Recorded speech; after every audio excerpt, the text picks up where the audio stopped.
Okay, which of the following treatment options is the most appropriate for this patient? Total thyroidectomy followed by radioactive iodine therapy, chemo and external beam radiation therapy, thyroid hormone replacement, radioactive iodine therapy alone, or a lobectomy.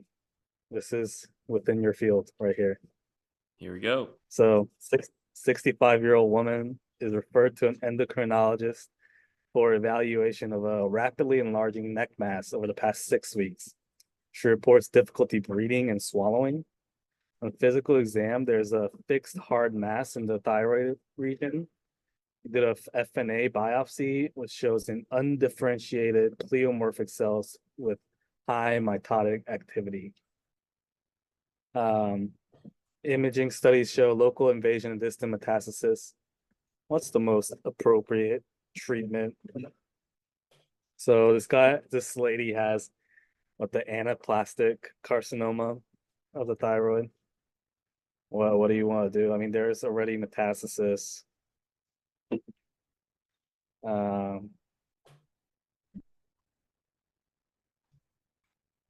so probably just taking it out alone isn't gonna really do much. Probably need to do a chemo radiation as well. So I'll go with B.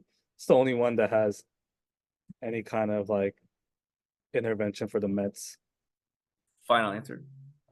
Yeah. Okay, so this one is kind of interesting here. So this is anaplastic. Okay, aggressive, rare form, poor prognosis. This is super. This is controversial, but we'll talk about it. It's a good learning question. I wouldn't say that this is a fair question for step two because it's very controversial. So the reason why it's controversial is you got the diagnosis correctly, but the question is, what do you do with anaplastic? There's a lot of, how do I say this? There's a lot of debate on what to do with anaplastics because do you know what the survival rate for anaplastic is from diagnosis? I'm not the exact number, but I know it's super poor, right? Yeah, so uh survival is usually, from diagnosis is usually 6 months to a year. Usually most people, once they get diagnosis, will die within 6 months to a year. So the question is this, right? The question is, how aggressive do you want to go? Because that data is based on regardless of how aggressive you are. Does it make sense what I'm trying to say? Yeah, So I if see. you do surgery, you do this horrible surgery because it's so sticky, right? The thyroid, it's a very difficult surgery, and you probably will cut out both their recurrent laryngeals, and you're going to put a trach in them, right? But you don't prolong their life, right? Because it's so rapidly invading that you can't get clear margins.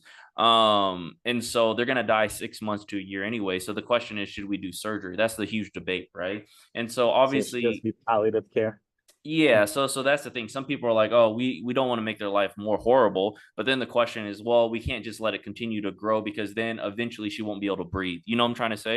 So then the Right. question is, what do you do to increase their quality of life? Do you put a trach in? Do you debulk the tumor? Do you radiate them? Do you do chemo? Right? So all this is controversial. So this question, I would say, is not super fair, but it's a good thing to learn from for sure. So if it's anaplastic, usually you know that prognosis is really poor, and usually you're thinking more, how do I make this person more comfortable? Of course there's a different anaplastic picture where what happens if, giving you an example, right? So this is really bad. This is aggressive anaplastic that has grown already, right? So what happens if you have anaplastic within a nodule? Does it make sense what I'm trying to say? It hasn't caused you symptoms yet, but you did a fine needle aspiration of a nodule and it came back as anaplastic. What do you do there? Take it out. Yeah, that's the thing, right? Because then this is a different subset, right? And so it's like, oh, you caught it super, super early. So yeah, you want to take it out. You want to do a whole total thyroidectomy, probably want to do a central neck, and then followed up with radioactive iodine therapy. Does it make sense? It's kind of different, right? And so when you're dealing with the cancers, not every guideline fits every picture. You know what I mean? Cancer is very Yeah. individualized.